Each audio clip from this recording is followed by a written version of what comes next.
Welcome to Math with Malia. Today we're doing Savvas enVision Algebra 1, Topic 7, Lesson 5. Factoring this special type of trinomial called a quadratic trinomial. Remember, if the degree of our trinomial is 2, it's a second degree, it has a special name called quadratic. Quad because we're squaring a square. Okay, so if we are taking the area of a square has 4 sides, which is quad. And then if we do the area, we get something squared. So that's a good way to remember it, but this is called a quadratic trinomial and how to factor them. For the exploring reason, we have these like puzzle cards, and this is a puzzle that you're going to need to be very proficient at as we are factoring our trinomials. So look at number 1. What two numbers multiply together to equal 15 and add to equal 7? So I need factors of 15. What are factors of 15? I've got 3 and 5. And 1 and 15. Can I add 1 and 15 to get 8? No. Can I add 3 and 5 to get 8? Yes. So that is my number. That's my factor pair that will fit both of those scenarios. Let's look at number 2. What two numbers multiply together to give 15 and add together to equal negative 16? So I know I can also multiply negative numbers, right? So it still needs to equal positive, but what if I have negative 1 and negative 15? If I multiply those together, do I get positive 15? Yes. If I add them together, do I get negative 16? Yes, I do. Okay, let's look at the next one, number 3.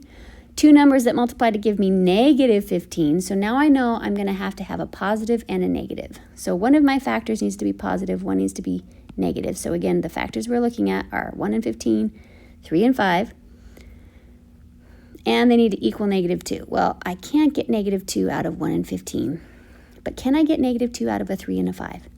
Yeah. If I have positive 3 and I subtract 5, or I add a negative 5, I will get negative 2. So my two numbers could be 3 times negative 5 would give me negative 15. Add them together, I get negative 2. And finally, our last puzzle, two numbers that multiply to give me negative 15. So again, one of them has to be negative, and they add to give me negative 14. Well, we know it's not going to be 3 and 5. What about if one of them is 1 and 15? So which one needs to be negative to give me negative 14? Well, if I start with negative 15 and I add 1, I get negative 14. So this is the type of puzzle that you'll need to solve when we are factoring our quadratic trinomials. How does factoring a trinomial relate to multiplying binomials? Well, like we said in the previous lesson, we're just doing the distributive property in reverse.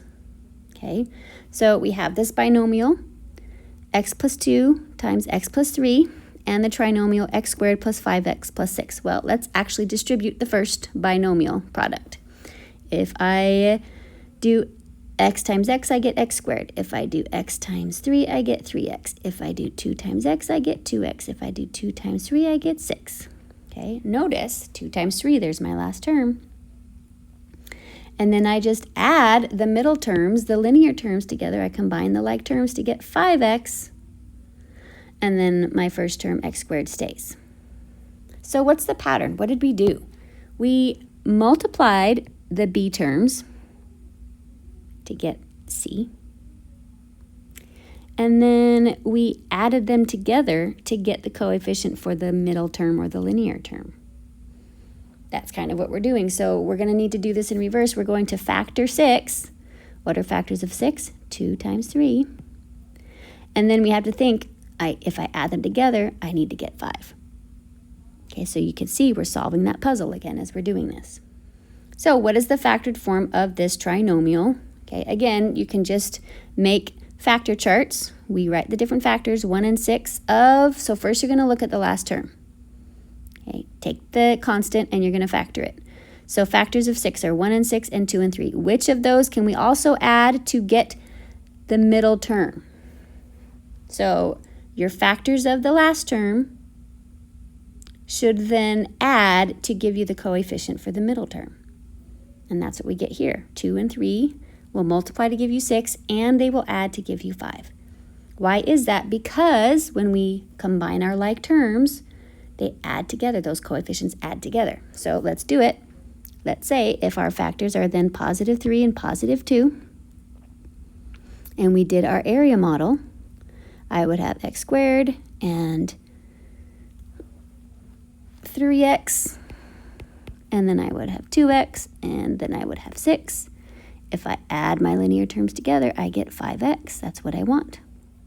So let's try it. Again, we're thinking of that pattern.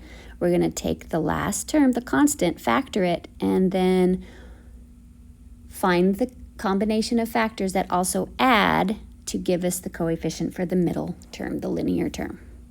Okay, so first we need to take 36 and break it apart. So I've got 1 and 36. I've got 3 and 12. I've got 4 and 9. I forgot the 2, and 2 and 18. So which of those combinations can I add together somehow with positives and negatives to get 13? Well, I can see it right here. Right here, if I add 4 and 9 together, I get 13. So that means those are my factors. So that I'm going to break it into my two binomials, because I can factor a trinomial into two sets of parentheses. How do you factor x?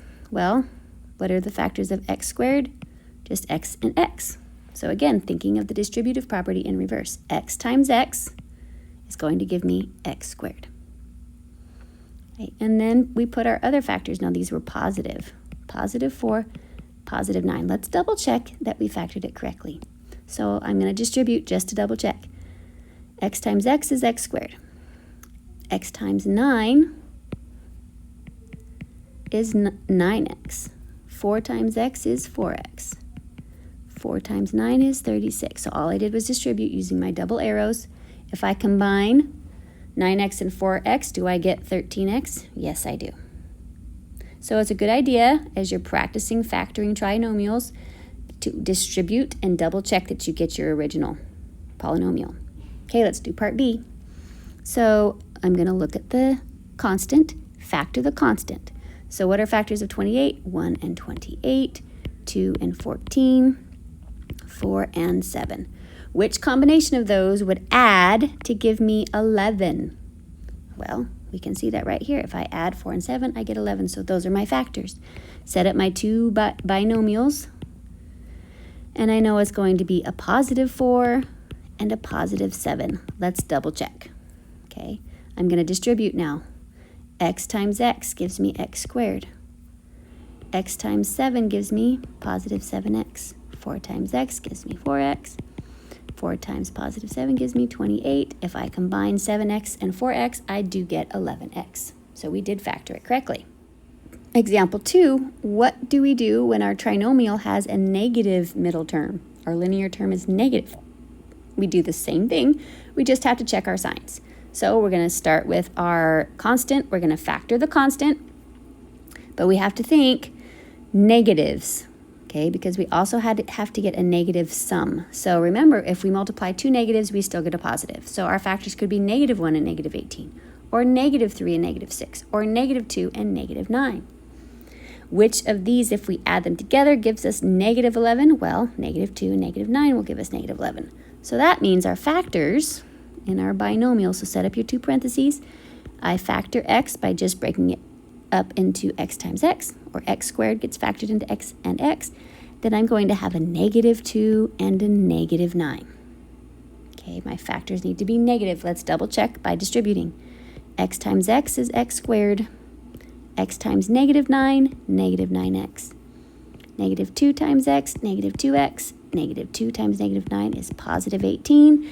If I combine negative 9x and negative 2x, yes, I get negative 11x. So always double check to make sure that your signs are correct and you will get the original trinomial. Let's factor. Again, notice in each of these we have a negative linear coefficient, so we're going to be looking for negative factors.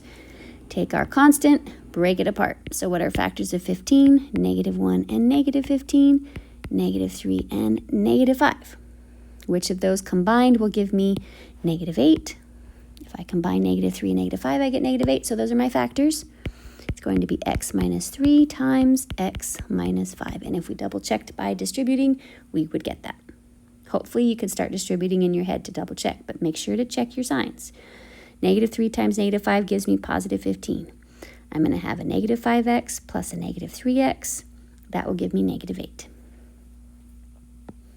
Okay, part B, again, look at the constant. We're going to look for negative factors for 42.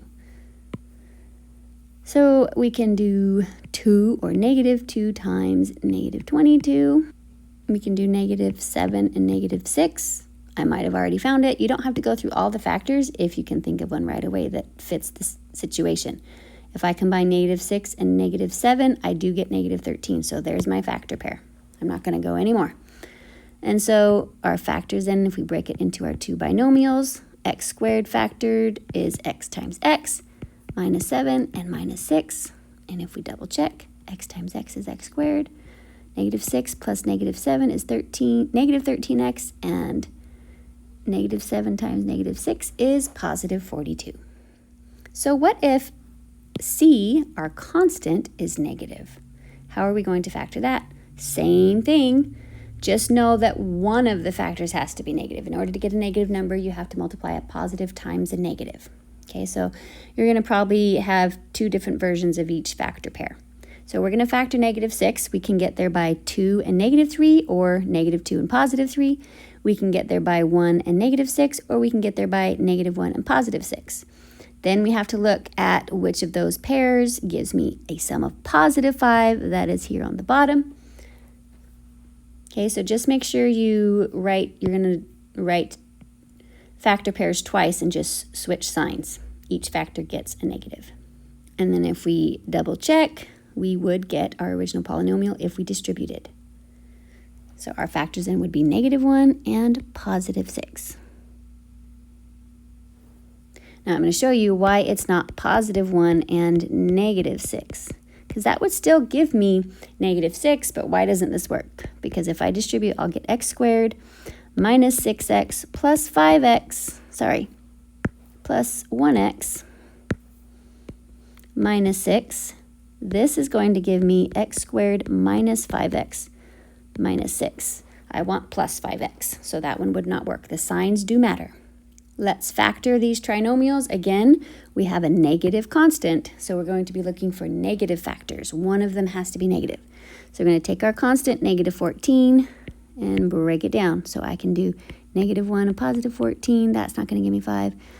Negative 2, positive 7. Will that give me negative 5? Nope. So maybe positive 2 and negative 7. Will that give me 5? Yes, there's my factor pair. So then I break it into my two binomials. X times x gives me x squared. I'm going to have a positive 2 and a negative 7. Let's double check and distribute. X squared minus 7x plus 2x minus 14. If I combine my linear terms, I get my original trinomial. Okay, part B. How are you doing, by the way, at distributing? Can you start to distribute in your head? Do you still need to use the area models? If you do, that's fine. You can keep using the area models and whatever's helpful. But as you practice more and more, hopefully you can distribute in your head and just write it out. Okay, I'm going to look at my constant, and factor my constant. I can have negative 2 and positive 8, or positive 2 and negative 8. Which one of those is going to give me positive 6? Okay, well, the first one, 8 minus 2 gives me positive 6. So I break down my two binomials. X squared is just x times x. Minus 2, positive 8. Let's double check by distributing. X times x is x squared. X times 8 is positive 8x. Minus 2x minus 16. Combine my like terms. I get positive 6x minus 16. It does match my original trinomial. Factoring a trinomial with two variables. So here, it's the same thing. We're going to follow the same rules. We just have to think, now we have two variables that we can factor out. So again, still look at the constant at the end. Okay, so now it's just a coefficient. So we're still going to factor c, which is 24, and we're going to look for factors of 24 that add up to give us 10. Same thing. So we can do 3 and 8 or 4 and 6. Obviously, if we add 4 and 6, we get 10. So there are our factors. We know that it's going to be x plus 4 and x plus 6. Notice I left a little space. But don't forget we have this y squared. We also have to break apart the y squared. So y times y will give me y squared. So let's double check. If we distribute, Yes, we get x squared plus 6xy plus 4xy plus 24y squared. Combine like terms and we get our original trinomial. So the only difference there is you have to make sure you include the y also. Try it number 4. Let's factor the trinomial. So still looking at our constant, but now it's a coefficient. So what are factors of 32? That will add to give me 12, probably 4 and 8, right? There we go. I've got my factor pair. So I know it's going to be a positive 4 and a positive 8, but I can't forget my y variable in there as well. And double check by distributing. I would get x squared plus 8xy plus 4xy plus 32y squared. Combine my like terms. I would get x squared plus 12xy plus 32y squared. We did it right. Let's look at part B. Again, look at the coefficient. That is your c. So factor 21. Well, 3 and 7. But I need to get negative 10. So remember, let's look at our negative factors. Negative 3 times negative 7 would still give me positive 21. If I add them together, I get negative 10. So I know those are my factors. X and x, it's going to be a negative 3, y, don't forget the y, and a negative 7, y. And if we distribute, we would get the original trinomial. Application problem. Benjamin is designing a new house. The bedroom closet will have one wall that contains a closet system using these 3 different size storage units. And you can see the dimensions are there. The square one's x by x. The small one is 1 by 1. And the rectangular one is 1 by x. And he wants 35 of these small squares. He wants 1 big square. And he wants 12 of the rectangular ones. Okay, so this diagram is going to be helpful. We need to formulate an expression to represent the total area of all of this. So the area of the total closet, he's got 1 of this. So this area is x squared. This area is 1 times 35. So we'd have x squared plus 35. And this area is just x, and he wants 12 of those, so that would be 12x. So here's the total area. The area of the 1 big square, the area of the 35 small squares, and the area of the 12 rectangles. So now we're going to think what are factors. We're going to factor that expression. I'll write it up here again. X squared plus 12x plus 35. We want to factor it so we can get the dimensions. We need to solve for x, right? We need to figure out what that's going to be. Look at our constant, factor that out. What factors of 35 add up to 12? Well, let's try 7 and 5. If I add up 7 and 5, do I get 12? Yes, so those are my factors. I would factor it x times x and positive 7, positive 5. So we factored the area. So then the dimensions will be x plus 7, like this is the length. And this could be representing the width of or the height of the closet. So what would the dimensions of the largest wall area be if we used 11 of the 1 by 1, so the small squares? So instead of 35 of the small squares, we have 11. So that means our constant would be 11, right? Everything else is the same. The large square plus the 12 rectangles. So now we're going to factor this. We're going to factor 11. Well, this is going to be pretty easy. There's only one way to factor 11, right? X plus 1 and x plus 11. If I distribute, do I get 12x? Yes, I do. So then the dimensions would be, the length could be x plus 1 and the height could be x plus 11 or vice versa. Here's the concept summary for factoring quadratic trinomials. So if our degree is a second degree trinomial, it's a quadratic trinomial. Remember, you're going to look at the constant first, factor the constant so that it adds to be the coefficient for the linear term. Always check your signs. Then you distribute and check your signs. If you have any questions, put them in the comments. Make sure to like and subscribe and come back for lesson 6.